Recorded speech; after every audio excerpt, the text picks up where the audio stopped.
Të nderuar televizionist, përshëndetje, do të jemi bashkë në këtë edicion informativ këtu në Drita Televizion. Ju njohim me zhvillimet e ditës. Kryeministri i vendit Edi Rama prezantoi në Elbasan projektin ambicioz për transformimin e parkut të metalurgjik në një hapësirë të gjelbër dhe një park kombëtar industrial. Në bashkëpunim me bizneset të vendase, projekti parashikon ndërtimin e një automotoparku modern sipas standardeve që do të presë garan ndërkombëtare si Formula 1.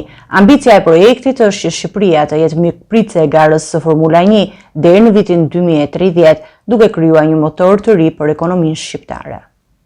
Kryeministri Edi Rama zhvilloi një takim me biznesin e Elbasanit ku prezantoi planin për transformimin e parkut metalurgjik, një trashëgim industriale nga koha e komunizmit në një park kombëtar industrial dhe një hapësirë të gjelbër. Projekti synon krijimin e një zone të zhvilluar ekonomike, e cila do të funksionojë si një pikë lidhëse mes Tiranës dhe Elbasanit, duke e bërë këtë të fundit pjesë të metropolit shqiptar. Të hyjmë në një fazë të re në transformimin e kombinatit apo më saktë territorit të kombinatit metalurgjik në një park kombëtar industrial i cili ka një potencial të jashtëzakonshëm dhe për cilin ne duam të mbështetemi tek një aleancë me të gjithë bizneset që janë këtu të pranishme, jo vetëm për të stimuluar më tutje, duhet të jetë një destinacion për të gjithë dhe ky park duhet bëhet praktikisht së bashku me automotoparkun, pika që do të bashkoj Tiranën dhe Elbasanin dhe që do ta bëjë Elbasanin pjesë të metropolit të Shqipërisë në dekadat e ardhshme. Pra jo vetëm Tiranë-Durrës, por dhe Tiranë-Dibër dhe Tiranë-Elbasan, duke pas parasysh transformimin e infrastrukturës dhe shkurtimin e distancave, janë faktikisht tre gjymtyr të kryeqytetit, faktikisht. Dhe që të vish të punosh këtu është një distancë po aq ose edhe më e shkurtër se sa që mund të jetë distanca dhe koha që të merr të shkosh të punosh nga një anë e Tiranës në anën tjetër nganjëherë. Kështu që duhet parë edhe me këtë sy, edhe duhet kuptuar që këtu ka potencial për të hapur kryeqytetin dhe për t'i dhënë një energji dhe një frymëmarrje të re e përsërisë. Rama theksoi se ky transferim do të krijojë një destinacion ekonomik dhe turistik që do të përfshijë automotoparkun, jo kompleks sportiv ndërkombëtar sipas standardeve të larta FIA dhe FIM. Motoparku do të presë gara të mëdha si Formula 1, duke tërhequr deri në 300.000 spektatorë në vend dhe mbi 1 miliard shikues në ekranet ndërkombëtare. Shqipëria 2030 të jetë edhe vendi mikpritës i garës së Formula 1, diçka e pa konceptueshme deri para ca kohë, diçka jo lehtësisht e konceptueshme nga vende shumë me emër se sa i yni, por ja që ne ja dalim edhe aty ku në një farë mënyre basti duket i pamundur. Dhe dua të theksoj që këtu nuk bëhet fjalë për të bërë një investim të kësaj natyre për një garë. Këtu bëhet fjalë për t'i instaluar ekonomisë shqiptare një motor të ri. Ky projekt është ekonomi, nuk është garë me makina. Dhe është ekonomi sepse në harkun e 360 vitit, ky projekt do të krijojë një destinacion. Ky projekt pritet të sjellë përfitime të mëdha ekonomike për Elbasanin dhe gjithë Shqipërinë, duke krijuar vende të reja pune dhe duke nxitur turizmin sportiv në rajon. Ky investim do të jetë një gur themeli për zhvillimin ekonomik të zonës dhe do të shërbejë si një pikë referimi për nisma të tjera të ngjashme në të ardhmen.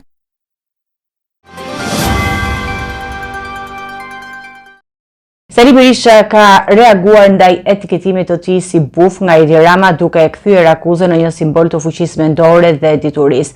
Kryedemokrati citoi perëndeshat Athina dhe Minerva, të cilët përdorin bufin si simbol të mençurisë dhe civilizimit në mitologjin greke dhe romake. Berisha prezantoi gjithashtu logon e koalicionit të tij për zgjedhjet e 11 majit, ku theksohet numri i listës në fletën e votimit. Sali Berisha, kryetari i Partisë Demokratike, ka reaguar me ironi ndaj etiketimit të tij si buf nga kryeministri Edi Rama, duke interpretuar këtë simbol në një këndvështrim të ndryshëm. Gjatë një deklarate publike, Berisha ju referua mitologjisë greke dhe romake për të argumentuar se bufi është një shpend i nderuar që përfaqëson diturinë dhe mençurinë. Dy perëndeshat e njohura, njëra e grekëve, perëndesh e mençurisë, e diturisë dhe minerëve e romakëve, e njëjtë të dyja ato nuk zgjodhen asnjë shpend tjetër si simbol të fuqisë tyre mendore, por zgjodhen pikërisht bufin, që u bë një personazh i dashur për të gjithë njerëzit e civilizuar. Dhe Edi Rama mendon se mund të më fyej mua duke më quajtur buf. Ignoranza non est argumentu, thot latini. Ignoranca nuk është argument. Me kaq. Jo përgjigje vjen pasi Rama e kishte përdorur simbolikën e bufit për sulmuar Berishën, duke e përshkruar si një specie armiqësore ndaj diversitetit dhe një shpend që grumbullon helme. Kryeministri synonte të përçonte liderin demokrat përmes këtij krahasimi, por Berisha vendosi ta përdor për t'i atribuar vetes cilësi pozitive. Gjatë deklaratës, Berisha prezantoi gjithashtu logon e re të Aleancës që drejton për zgjedhjet e 11 majit, ku dominon numri që koalicioni ka në fletën e votimit. Në këtë mënyrë ai synon të theksoj kohezionin dhe vendosmërinë e opozitës përbatë qeverisë aktuale. Ata që votojnë për Partinë Demokratike dhe Aleancën Shqipëria Madhështore votojnë njëshin. De facto janë njëshin. Berisha ndau detajet e pjesëmarrjes së tij në Kongresin e Partive Popullore. Do shkoj dhe do të paraqes Shqipëri të vërtetat siç i ka Shqipëri. Ju them unë që kjo paraqitje të vërtetave të Shqipërisë do ndihmoj Shqipërinë dhe shqiptarët. Do ndihmoj shumë Shqipërinë dhe shqiptarët. Këto janë gjitha në një sinkron. Kurse kjo i Edi Ramës ka dy video të ndryshme. Pra, videoja parë është tjetër, videoja dytë është tjetër. I kemi linqet ndara.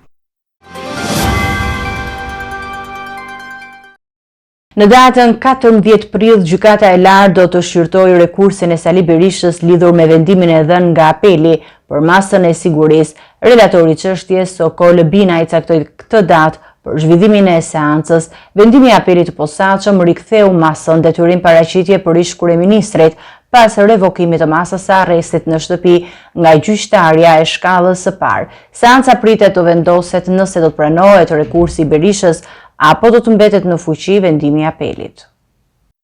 Gjykata e lartë do të shqyrtojë me 14 prill rekursin e Sali Berishës lidhur me masën e sigurisë të dhënë ndaj tij nga apeli i posaçëm. Relatori i çështjes Sokol Binaj u zgjodh përmes shortit elektronik për të shqyrtuar këtë kërkesë dhe ka caktuar datën 14 prill për të zhvilluar seancën. Ish kryeministri i Shqipërisë Sali Berisha ka apeluar vendimin e apelit të datës 3 janar 2024 që i riktheu masën detyrim paraqitje. Gjykata e shkallës së parë kishte vendosur revokimin e masës së arrestit në shtëpi për Berishën në nëntor të vitit 2024. Ndërsa vendimi i shpadur nga gjykata e posaçme, i cili kërkoi rikthimin e masës fillestare, detyrim paraqitje, ka ndodhur pas një shqyrtimi të thedhuar të rrethanave. Apeli arsyetoi rikthimin e masës duke theksuar se Berisha kishte kaluar më shumë se 300 ditë i izoluar në banesë dhe ishte drejtuesi një partie politike, ndërsa një prej konsideratave kryesore ishte nevoja për të parë nëse ish kryeministri do të respektonte këtë masë këtë herë pas mosbatimit të saj në vitin 2023. Sali Berisha është hetuar nga prokuroria e posaçme antikorrupsion për kryerjen e veprave penale, korrupsion pasiv dhe aktualisht procesi gjyqësor është në fazën e shqyrtimit të dosjes për kalimin e saj në gjykim. Ndërkohë, ai është i detyruar të paraqitet para oficerëve të PKH-s çdo të hënë dhe të tretën të çdo muaji. Seanca e parashikuar për shqyrtimin e çështjes është caktuar me 4 prill, duke bërë më të qartë se vendimi i gjykatës së lartë për rekursin e tij mund të ketë një ndikim të drejtë për drejtë në zhvillimin e mëtejshëm të procedurave ligjore për të. Qeveria italiane pritet që të miratojë një dekret që ndryshon funksionin e qendrave të emigrantëve në Shëngjin dhe Gjatër. Këto qendra do të shërbejnë për strehimin e emigrantëve që u është refuzuar azili dhe janë në pritje të riadesimit. Vendimi ka shkaktuar reagime të forta nga opozita për të zbatuar. Marrëveshja Rama-Meloni mund të kërkojë rishikim për shkak të komplikimeve ligjore dhe kostove të larta financiare.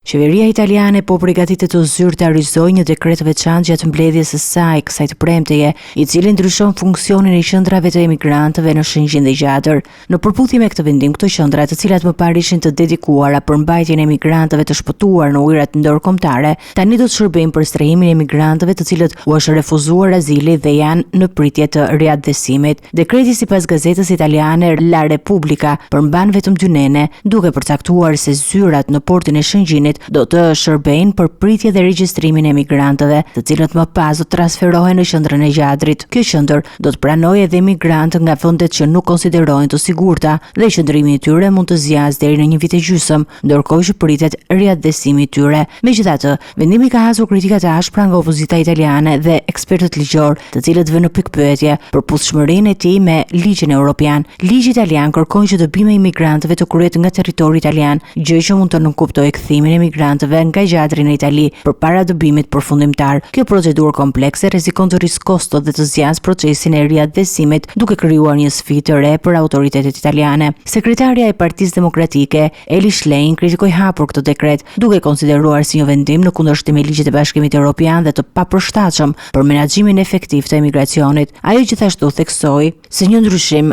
në marrëveshjen ekzistuese Rama-Meloni është i nevojshëm për të garantuar një zgjidhje të qëndrueshme dhe të lishme për këtë çështje komplekse.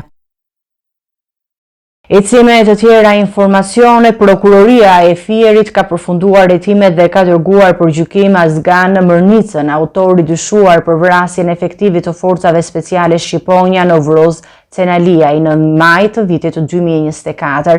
Prokuroria ka bërë përgjegjës të pandehurin për ekzekutimin e efektivit të policisë në krye të detyrës.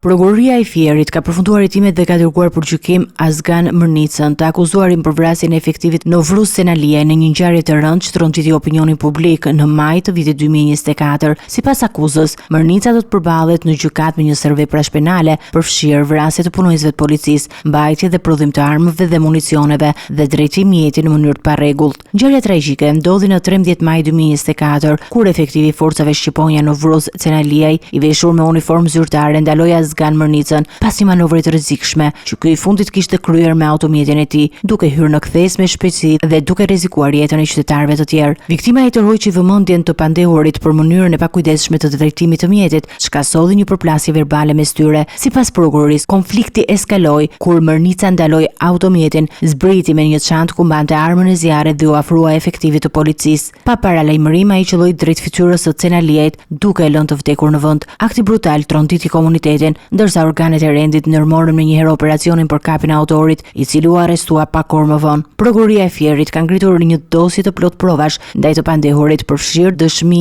të dëshmitarëve okular, analiza balistike dhe prova të mbledhura në vendngjarje. Procesi gjyqësor pritet të jetë kompleks, ndërsa familja e viktimës dhe opinioni publik kërkojnë drejtësi për humbjen e efektivit të policisë që ra në krye të detyrës. Ngjarja ka ngritur përkthyer të mëdha për sigurinë e punonjësve të rendit dhe ka rindesur debatin mbi nevojën për masa më të forta në mbrojtjen e efektiveve të policisë gjatë përmbushjes së detyrave të tyre. Organi i akuzës kërkon dënim maksimal për Mërnicën, duke e cilësuar veprimin e tij si një akt të qëllimshëm dhe të pamëshirshëm.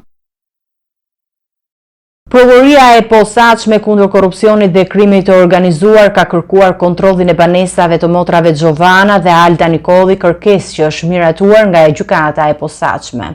Uniforma të blu ka nisur kontrollet në banesën e tyre në Elbasan, si dhe në automjetet dhe celularët e motrave.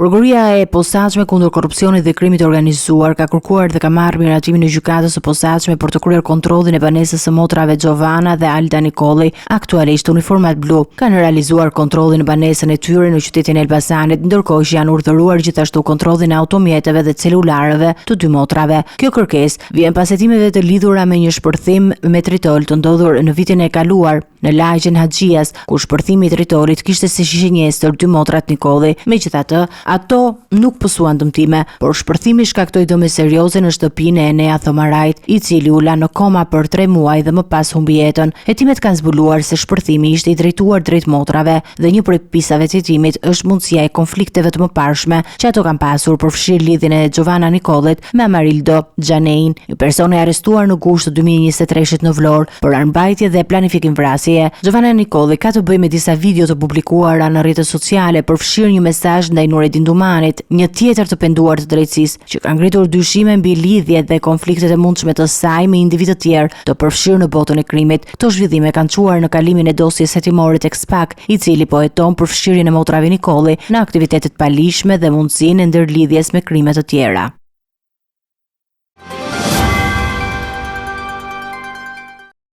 Policia e Shkodrës ka arrestuar Mikelian Tomon 32 vjeç dhe David Simonin 34 vjeç, të dyshuar për tentativë vendosje eksplozive.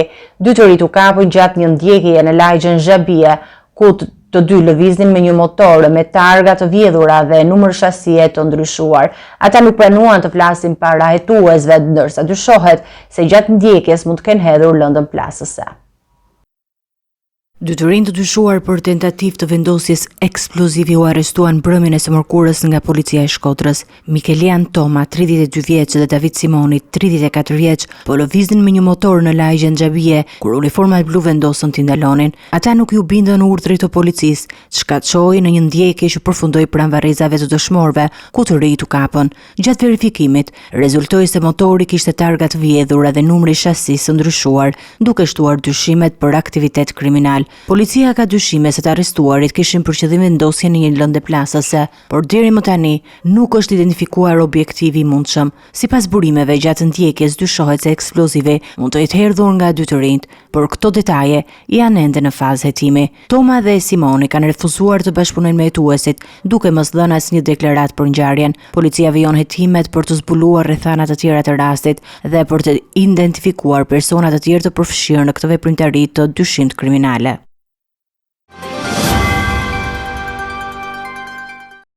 Qytetarët shqiptar nuk do duhet që të presin në 14 ditë për të marrë kartat e tyre të identitetit, pasi kompania shtetërore Indentitek ka prezantuar një procedurë të përshpejtuar për prodhimin e dokumenteve biometrike. Shërbimi i ri ofrohet brenda vetëm 3 ditëve, kundrejt një pagese prej 3.000 lekësh. Procedura është veçanërisht e dobishme për emigrantët që qëndrojnë përkohësisht në Shqipëri dhe për qytetarët që kanë nevoja urgjente për dokumentin e identifikimit.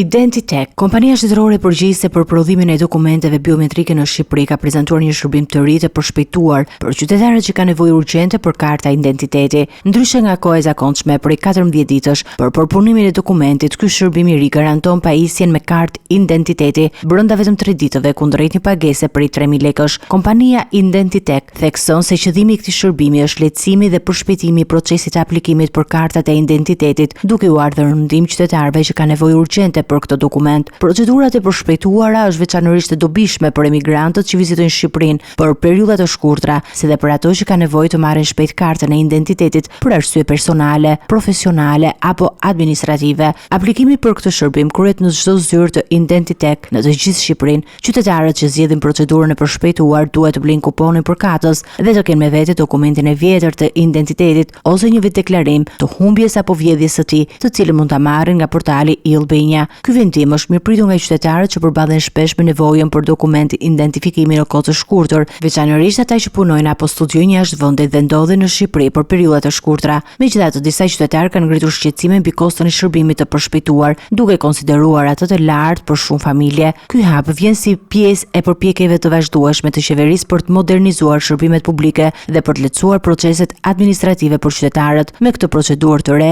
Indentitek synon të reduktojë kohën e pritjes dhe të përmirësoj cilësinë e shërbimit për të gjithë qytetarët shqiptar.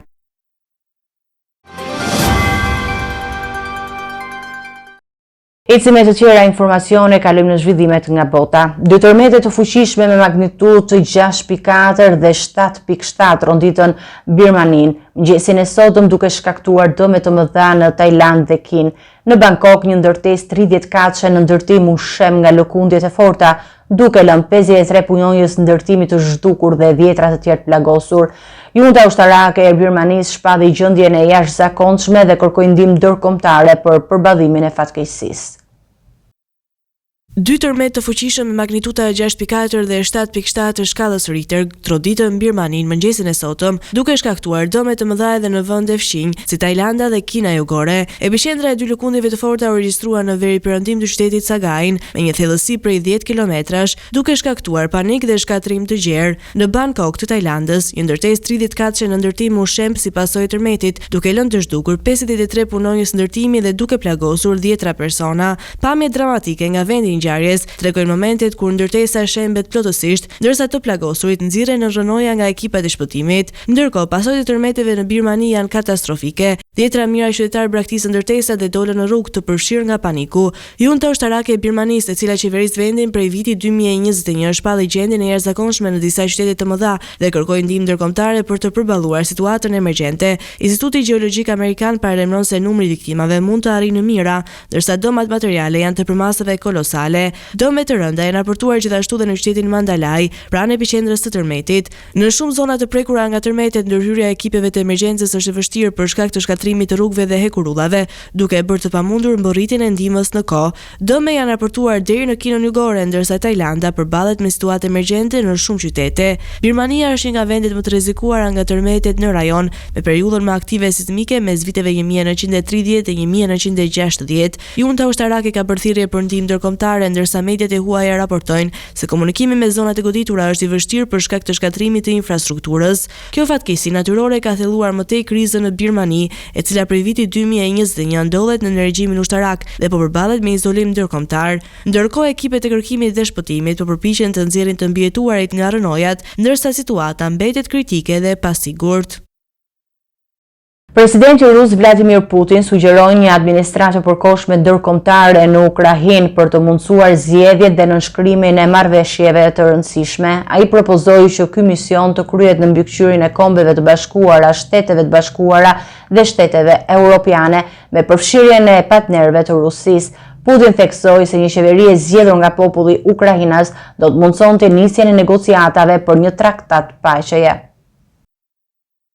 Presidenti rus Vladimir Putin ka shprehur gatishmërinë për një prani ndërkombëtare në Ukrainë, por sugjeron që ajo të marrë formën e një administrate të përkohshme që do të lehtësojë mbajtjen e zgjedhjeve dhe nënshkrimin e marrëveshjeve të rëndësishme për vendin. Sipas tij, një administratë e tillë do të kishte për qëllim afatgjatë arritjen e një marrëveshje për t'i dhënë fund luftës në Ukrainë. Putin propozoi që misioni të jetë në mbikëqyrjen e Kombeve të Bashkuara, Shteteve të Bashkuara dhe Shteteve Evropiane, duke përfshirë dhe partnerët dhe miqtë e Rusisë. Këto deklarata vijnë pas samitit të mbajtur në Paris, ku liderët e 30 vendeve aleate të Ukrainës diskutuan mundësinë e krijimit të një misioni paqëruajtës për të garantuar respektimin e armëpushimit të mundshëm. Putin theksoi rëndësinë e zgjedhjeve demokratike në Ukrainë për formimin e një qeverie që gëzon besimin e popullit dhe mund të angazhohet në bisedime për një traktat paqeje. Kremlini ka kritikuar vazhdimisht qeverinë ukrainase duke e konsideruar presidentin Volodymyr Zelensky si një partner të palishëm për negociata, pasi ai ka qëndruar në pushtet për te mandatit të tij 5 vjeçar, ndërkohë që zgjedhjet në Ukrainë janë shtyrë për shkak të gjendjes së luftës. Ndërkohë, komuniteti ndërkombëtar është në kërkim të zgjidhjeve për të stabilizuar rajonin dhe për të parandaluar përshkallëzimin e mëtejshëm të konfliktit. Dy prerë të lëshuara mëngjesin e sotëm nga Libani drejt Izraelit kanë shkaktuar reagime të ashpra të ministrit të mbrojtjes së Izraelit. Ai paralajmëroi se çdo sulm në Galile do të ketë pasojë për Beirutin, duke fajsuar qeverinë libaneze për përgjegjësi të drejtpërdrejta. Ushtria izraelite raportoi se njëra prej predhave ra në territorin izraelit, ndërsa tjetra përfundoi në Liban. Mëngjesin e sotëm, dy predha të lëshuara nga Libani drejt Izraelit shkaktuan një reagim të ashpër nga ministri i mbrojtjes së Izraelit, Israel Katz, i cili paralajmëroi qeverinë libaneze për përgjegjësi të drejtpërdrejtë ndaj çdo sulmi në Galile. Nëse nuk ka qetësi në komunitetet e Kiryat Shmanoas dhe Galileit, nuk do të ketë qetësi as në Beirut, deklaroi ai, duke nënvizuar se Izraeli do të garantojë sigurinë e banorëve të tij dhe do të përgjigjet me forcë ndaj çdo kërcënimi. Ushtria izraelite konfirmoi se njëra nga predhat përfundoi në territorin izraelit, ndërsa tjetra ra në Liban. Liban. Incidenti është i dytë që nga marrëveshja e armëpushimit që i dha fund luftimeve me Izraelit dhe Hezbollahut, një grup militanti mbështetur nga Irani. Megjithatë, sulmet e herpashershme izraelite në jug të Libanit kanë vijuar pavarësisht armëpushimit. Tensionet u përshkallëzuan pas sulmeve ajrore izraelite në jug të Libanit, ku 6 persona humbën jetën dhe Tel Avivi pretendoi se kishte shënjestruar operativ të Hezbollahut. Konflikti u ndes fillimisht më 8 tetor të vitit 2023 kur Hezbollahu nisi sulme raketore ndaj Izraelit në mbështetje të Hamasit, pas një sulmi të këtij të fundit në jug të Izraelit që nxiti luftën në Gaz. Përplasjet ndërkufitare u kthyen në luftë të hapur, duke përfshirë bombardive masive nga Izraeli dhe dislokim të trupeve toksor në Liban, një pjesë të cilave u tërhoqën pas armëpushimit të nëntorit. Gjendja mbetet e tensionuar në kufirin izraelito-libanez, ndërsa komuniteti ndërkombëtar vazhdon të bëjë thirrje për vetëpërmbajtje dhe respektim të armëpushimit. Situata aktuale kërcënon stabilitetin e rajonit dhe rrezikon për shkallëzimin e mëtejshëm të dhunës mes palëve të përfshira. Kryeministria italiane Giorgia Meloni ka kritikuar idenë se Italia duhet të zgjedhë mes Shteteve të Bashkuara të Amerikës dhe Bashkimit Evropian, duke e cilësuar atë si fëminore dhe si përfaqësore.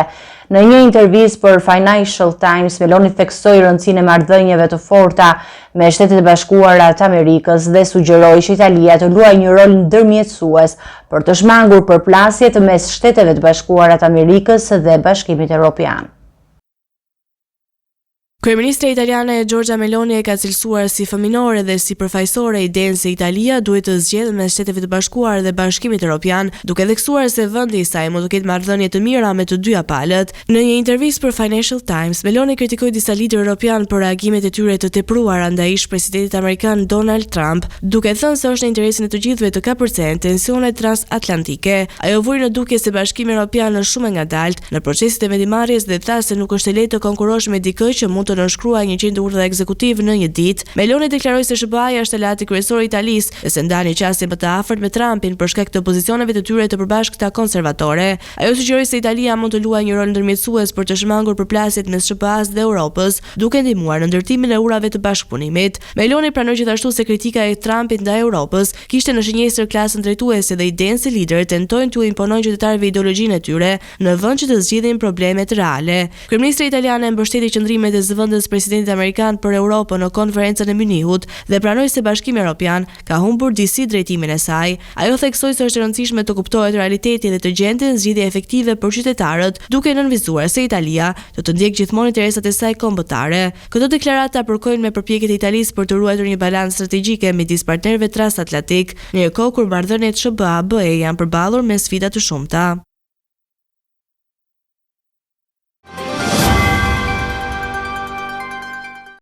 Të nderuar teleshikues, do të njihemi me parashikimin e motit.